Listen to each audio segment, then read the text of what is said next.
Welcome to the Second Reading Podcast from the University of Texas at Austin. The Republicans were in the Democratic Party because there was only one party. So I tell people on a regular basis, there is still a land of opportunity in America. It's called Texas. The problem is, these departures from the Constitution, they have become the norm. At what point must a female senator raise her hand or her voice to be recognized over the male colleagues in the room? And welcome back to the Second Reading Podcast for the week of November 1st. I'm Jim Henson, Director of the Texas Politics Project at the University of Texas at Austin. Joined again today by Josh Blank, Research Director for same Texas Politics Project. Good morning, Josh, and welcome back to the studio. It's great to be in the studio. We are recording at the University of Texas at Austin in the Liberal Arts Development Studio. Those fine folks have managed the podcast remotely, and I think we're dipping our foot back in person. Back to normal. It's kind of nice to be back in here and not have to worry about my wireless connection in my house. Yeah, no, I like this. I can look at you, and I actually, no, well, I don't know if I like that much. 2 out of 3 ain't bad, Yeah, I think the song goes. So with the legislature gone and the calendar on 2021 running down, it's November, yikes. Ugh. Yeah, the action in Texas politics is kind of dispersed right now, and it doesn't mean that things aren't going on by any stretch of the imagination. Dispersed is such a neutral. Well, but it is, well, yes. But, you know, I mean, I'm thinking about that in kind of, an experiential way in the sense that, once we had, the regular 5-month session, and then 3 special sessions back to back. Even when the Democrats had broken quorum and fled to Washington, D.C., it did seem like most of the action was in that legislature or legislature adjacent. Right. To the extent that the legislature was also so tied to the elections from day one that, now we don't have that one place to look at. Right. I mean, I'm not in the habit of getting up and saying, okay, like what's hitting the floor today? Where are the hearings? You got to go and kind of look around a little bit more. Now people get to make their own noise however they want. Right. Which brings us to the topic of today. I want to focus today on the sudden flurry of activity around, of all things, public school libraries. Oh, man. We've been talking about this a lot. So, the proximate trigger of this was, of all people, Matt Krause. How are you going to describe Matt Krause? Well, we will describe him as the chair of the House Investigating Committee, or Committee on Investigating, which I thought is also, I hadn't really noticed. It was a funny, very active title for the committee. And he sent a letter to TEA, but, to another thing that was weird about this, to an undisclosed BCC'd list of school districts. Surely random, calling, with an addendum. And the addendum to his email was a 16-page list of 800-plus books. 850, I believe. That he thought needed to be he wanted information on, did the libraries have them? How much had they paid for them? Right. Where in the school were they located? Were they in the library? I also wanted them to search classrooms, which is an interesting technical, practical point we'll get to. And then also wanted the districts to provide information about any other books that would cause anxiety. There's a phrase, and I don't have it right in front of me. I used it in the mailing last week, but psychological distress, echoing some of the language in the critical race theory, quote unquote, bill, to students based on sexuality, race, but there was also a reference to things being sexually explicit. It was basically kind of a, go on a snipe hunt in your library for sexually explicit books. And then as several reporters pointed out, and I would say I went through the list pretty closely because. Yeah, you would. I would. And when it comes to authors, let's put it, we'll start with it this way. One of the, some of the coverage, I think in the Dallas Morning News, they went through the first 100 or 200 books on the list and said. 97, I think, were written by women or people of color. Right. And as you go through the list, there's clearly a lot of young, and again, I don't have kids. I don't read young adult fiction. Sure.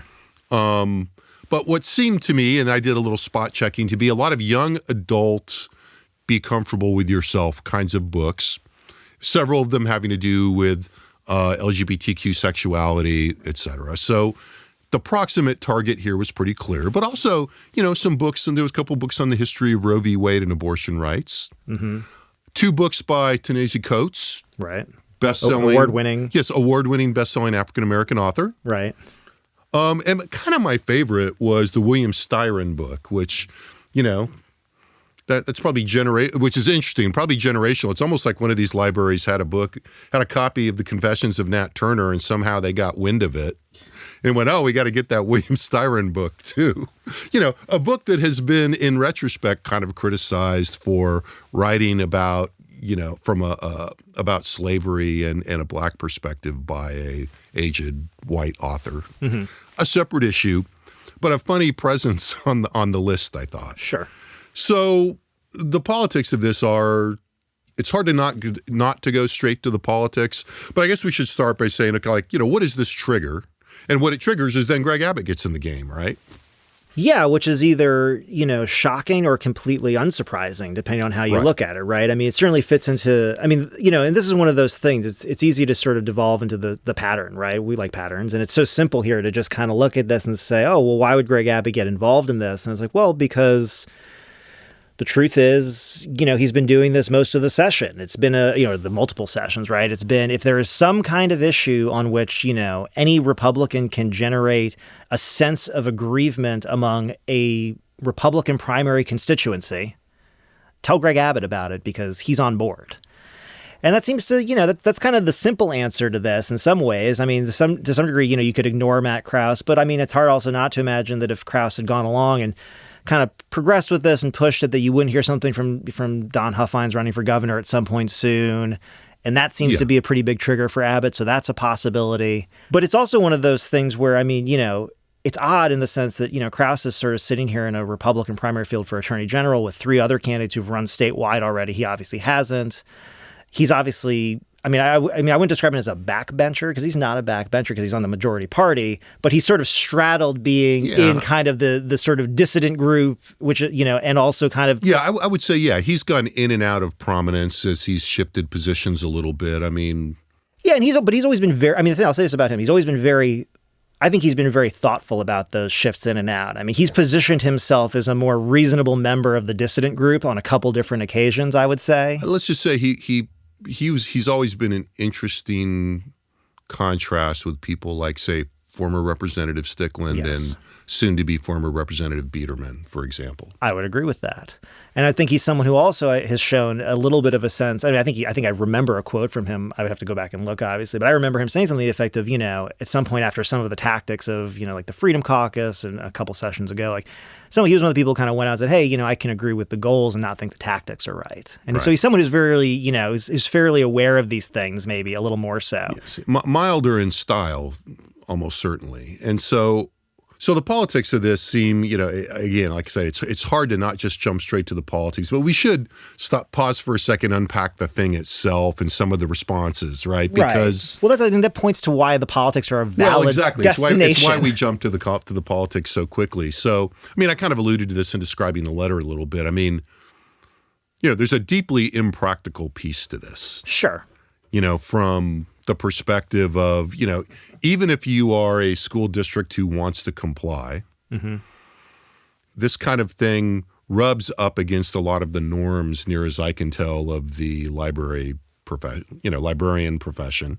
Yeah. People are not comfortable reporting information like this back to the authorities, shall we say. While Krause was empowered to make the request, and there seems to be, some degree to which they might be compelled. I don't think so, but not a very deep one from what people have decided. He certainly is allowed to ask. Right, there was a lot of consultation with lawyers that went on. Yeah, he's allowed to ask, but they are not compelled to. It's not a subpoena. The rest of the committee hasn't voted on. Seemingly so far, there hasn't been much verbal confirmation from anyone on the committee that this is sort of a broad, broadly backed inquiry. And not surprisingly from the Democrats, some indications otherwise. Right, sure. So, there were some smaller districts that were kind of hustling up, where it's probably easier to do this and sending signals they would do what they could. The second part of the request was, wildly subjective in terms of saying, oh, and do you have anything else like these 850 books? Right. That might make people uncomfortable. And as somebody very quickly said, well, everybody's made uncomfortable by something. Right. At some, basic logical level. I mean, it's almost absurd to strip that much context out of it. But it's also fair to, I think, take the perspective of, hey, look, I'm just a person like working in a school district, trying to figure out what to do about this in a way that doesn't put me on some kind of hot seat. Well, and it's odd because, this goes, and this is the other thing too, which is the request goes against, kind of flies in the face of kind of the immediate context of what was going on in the few weeks leading up to this, right? It's hard not to look at the request in the context of the critical race theory bill on the one hand, which is, essentially, right. Which is certainly targeted at the kinds of discussions and the kinds of materials in schools. It's certainly hard not to look at it in the context of the transgender student athlete bill that made it out of the final session of the legislature. So it's hard not to look at it that way. But then sort of that all happened. And then you had sort of in Carroll ISD in Southlake, you had an administrator talking about having to provide both perspectives on the Holocaust. And that's a black eye for everybody. No legislator wants that to be sort of seen as like what this bill is doing. Yeah. That's what they wanted. So then you would think. Anyway. Yeah, well, but the thing is, I would say in the week after that, they were trying to clarify. They were saying, whoa, this is about social studies classes. We're not banning books. We're not talking, like there's some ISD that canceled, the student government, thing. They're like, whoa, right. You don't need to, or model UN or something. Like, well, let's slow down. Yeah. So there's a lot of clarifying, but obviously, again, you kind of look at this in the context of all that, the fact that there was a lot of trying to clarification going on from, Republicans who had passed this bill on the one hand. You had the fact that, Krause is kind of doing this solo on the other, and he's also running for attorney general in a race where, trying to, like most races, going to see who's the most conservative. Right. And this is him putting a flag down. But that doesn't necessarily speak to sort of Abbott's version of it, which was also kind of curious, right? Well, I think the way you laid it out is, we don't really have to, is pretty straightforward. Anybody who is, as you say, planting a flag or, trying to stake out some territory on the far right of any race. Right. That gets any kind of media attention, is going to have a demonstration effect right up and down the ticket. That's like you said, I was both surprised and not surprised when the governor came out Monday and jumped on the bandwagon pretty quickly with a letter, as you were pointing out, to, of all people, like to the Association of School Boards at TASBO. It's as if the Republican government of Texas for the last 2+ decades doesn't have any control over the school system, which it funds and creates regulations for. So, that's the sort of funny thing, I think, about the fact that Abbott's letter went to TASBO and not Mike Morath of the TEA. If this was really... Well, and it's hard not to, look at those things and you take the fact that Krause has nominal but not really legal authority. He, as you say, he can make the request, but compliance, as we're already beginning to see, both Dallas and Austin have kind of studiously said they're not going to do this, and others are probably sending more subtle messages or just hiding behind or riding those coattails and hoping this all goes away. Because after all, he won't be chairman of the committee next time, right? Because he'll be gone. Right. So you can wait this out, but there's something so purely gestural about it that is, on one hand, I feel naive to be kind of struck by it, but I'm struck by it anyway. And I'm struck by it, as you said, we should just get that done. The politics of this are straightforward. You look at public opinion on support for limiting, again, I hate to call it that, the so-called CRT bill. In other words, placing limitations on what's taught and how in some vague, and as we're seeing, as you were sort of laying out, hard to understand, hard to implement way. Right. Which, it's hard not to feel like people just didn't think about it very much in terms of implementation. Well, and also you have people who are actively confusing the situation. Yeah, and it was pointed out that this was going to be a problem, and people were like, yeah, whatever. Right. No, we're not doing that, and it turns out, we didn't really know that. Right. But sure, if you look at that, 61% of conservatives strongly supported that legislation in our June poll. 68% of strong conservatives approved it. If you look then at the intersection, we talked about all the material. I think you can't separate this from, the issues of sexuality and identity. They're at play here. Even stronger conservative and strong conservative support for the ban on transgender people's participation in sports. That was even in the 80s and 90s. So, duh. At some level. bracketing all the ethical issues and a lot of other things that are, we'll unpack here.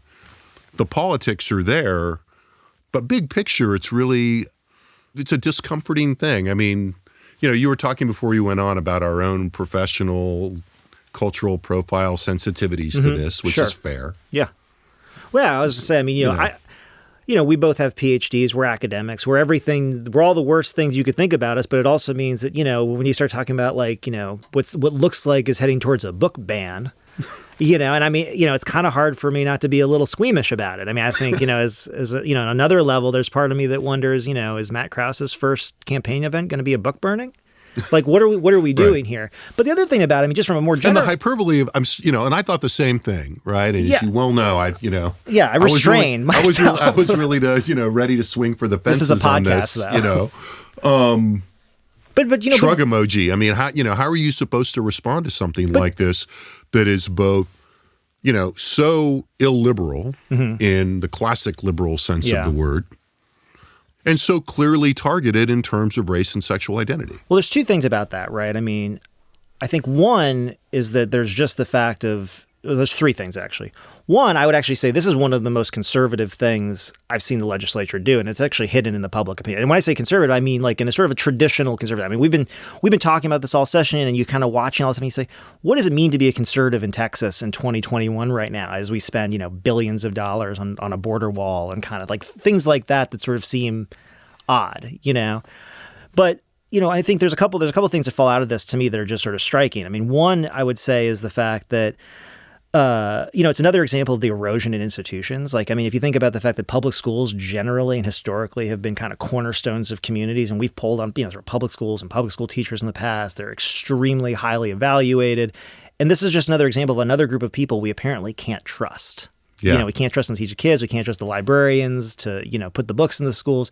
And the other thing is, we can't even trust the kids to maybe read a book and decide whether it affects them or not, right? Start a book and decide that, it's not for them. I know. I mean, there's part of me that just as a parent thinking, it's like, boy, would it were the case that, every book in the library at the public school was being read by all the kids and they were all really internalizing and thinking about it. Like that's not a problem that Instead Texas... of in there getting kind of stuck together. Yeah. Well, okay. That's not a problem that Texas is having. But then, there's another piece of this, which is, this is just there's just a basic policy, which this is just such a good wedge issue right now. And it speaks to what makes this conservative in some ways, right? So you brought up, the support for the critical race theory bill, the support for transgender students. On the transgender students, requiring transgender students to participate on the sports teams that match their gender at birth. Right. That had the support of 86% of Republicans. Okay. But the thing, you have to take a step back here, right? And say, well, so wait a minute. And so it only had the support of 32% of Democrats, which is still a lot. A third of Democrats. It's a third of Democrats. That's what makes it a wedge issue. You have 50% of Democrats opposed, 32% of Democrats in favor of that.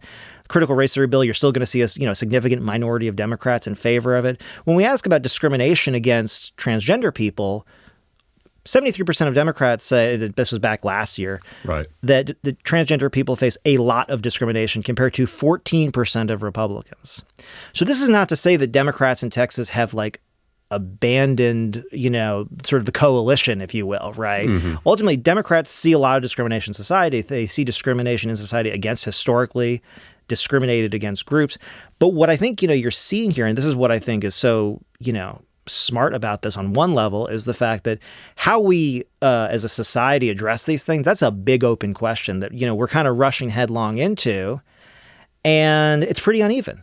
I mean, just say, if you think about this, and I think, we've talked about this before, the idea of, you imagine the HR person, you imagine how if anyone is listening to this has ever dealt with HR people, they're uneven. Do you want that person generally to be doing the critical race theory discussion at your company? And we are not casting aspersions on the HR profession per se. No, not the profession. Nobody that I've worked with personally. But that's a pretty big ask for people on a conversation that, I think we're all just starting to have as a society really openly. But what it means is you have all these, you either have these recorded conference calls of some, untrained HR professional stepping in it on some kind of tough issue, or you have, teachers doing their best in their classrooms who then send home an assignment, have them read a book that, maybe we need to think about.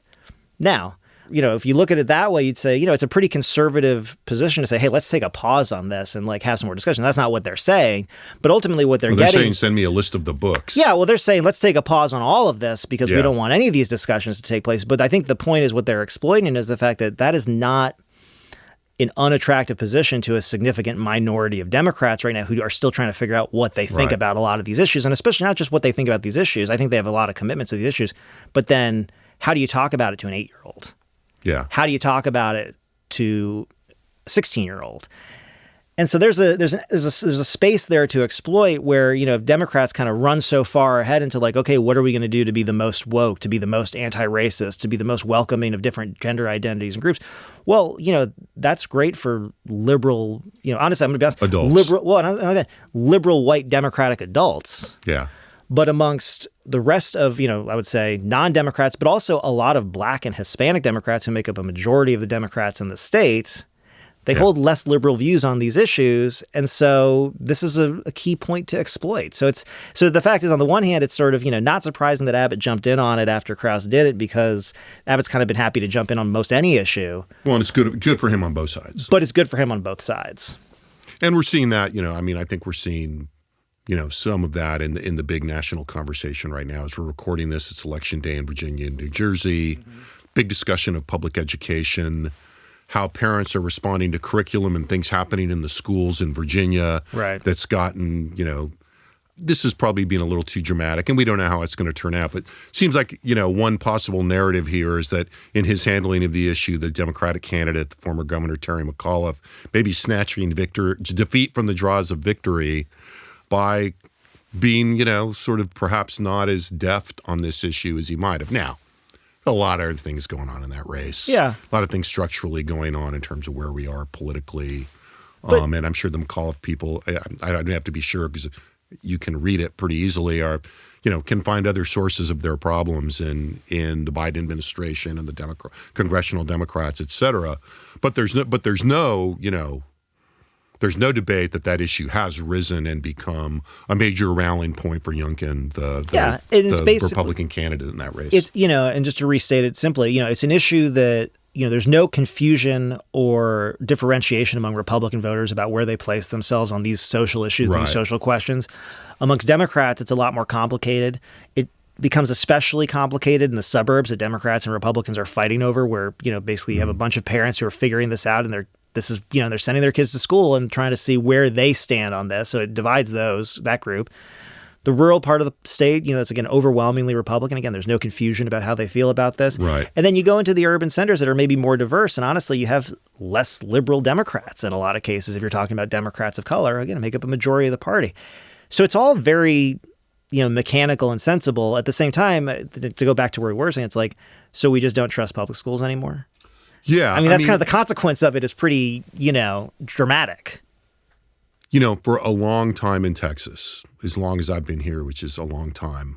I'd vouch for that. The curriculum in the public schools has been a recurring point of conflict. I mean, it was an early beachhead for, what we can think of broadly as the sort of social conservative movement in the wake of Ronald Reagan, et cetera, the kind of modern social conservative movement in the United States. And it seemed like it had kind of subsided a little bit for a while. For a while it was, the State Board of Education was ground zero for curriculum, and it would go away for maybe a year or so, and then it would come back. Different books would cycle through, and there was just a constant. It was just like the focus of this fight, particularly during the 2000s and early 2010s, and it does. It puts me in a mind of my old structural self in that, the public education system is ground zero for socialization and for, how citizens are created. And I think that's not lost on either, progressives or conservatives. And I think we're obviously in for another big round of that, because if you step back, we've been talking about fights. Not even in the abstract in the education system. We've been talking about literal physical fights on the grounds of schools for the last 6-8 months now. Right. Over masks and over the COVID measures and masks and vaccinations and openings and closings and the terms of all that. And it's almost as if we've organically come back to the point where, if we're going to have a very ideologically polarized political system, and we're going to have political leaders and entrepreneurs who realize that and are incentivized to stoke that conflict, I think we're in for a lot of this coming up. Yeah, that argument is very convincing for imagining, the next session, a pretty big focus on like the 1836 project in Texas, right? Again. Oh, yeah, right. Yeah, exactly. Right, yeah, the 1836 thing, right, exactly. Which exactly speaks to that, right? That's the idea here is that, if we're going to be shaping, young Texans, we're going to do it this way. Well, and there's, it puts me in mind we're going to need to probably do some polling on this. Another thing I pulled for this conversation was simply the approve, disapprove of the state leadership's handling of K through 12 public ed in the last session. And, it was pretty mediocre. Yeah. 27, they were underwater, 27 approve, 30% disapprove overall. So, 3 points in the negative, and a lot of people kind of keeping their powder dry on this. So it was a lot of neither approve nor disapprove. Now, Republicans were 42-16, Democrats were 14-46. But I think that tells you that, the thing that people were hanging it on when we were in the field in June was not funding, because they weren't really talking about that. It was, even at that point, probably not as much the COVID stuff. Some of that was at play, but it was the end of the school year. That was before the Delta surge. Right. What was on the table were the transgender measures and the critical race theory stuff. And so, forgive me, public school curriculum as a site of ideological struggle is, there's more of that in our future coming up. Yeah. Yeah, I think that sounds exactly right. The sort of theme that I take away from all this, it's sort of interesting, and it speaks to this sort of cultural, I don't know if a cultural shift. It's sort of, it's been a trajectory and a trend over time in terms of the lack of trust that people have towards each other. But to the extent to which now, the state is either extending trust or not to individuals, right? And you think about it, it's like we don't trust public school teachers. We don't trust the people who volunteer their time to administer elections. We definitely trust everybody to have a gun. And we definitely trust everybody to enforce an abortion ban. Well, right? and then you have to think, okay, so if you're telling us we can't trust them, who are you telling Texans you should trust? Well, but this is what's great, though. This is perfect because it comes because an interesting back end around argument for charter schools and for school choice and for homeschooling and whatever. Well, and we saw a little resurgence of that during COVID. Mm-hmm. And I think all of that has just been more roiled up now. And it's hard to see the temperature being turned down again as long as there are incentives for... Of which there are many. Yes. So here we go. I think that will draw it to a close. I want to flag for people that are listening, spoiler alert, we'll have new polling data soon. Keep an eye out in the Texas Tribune and on our website. That is looming very soon, depending on when you listen to this. And there will be lots of interesting stuff in that poll. So thanks to Josh for being here. Thanks again to our crew in the Liberal Arts Development Studio. Thanks to you for listening. Find us at texaspolitics.utexas.edu. Stay safe and be well.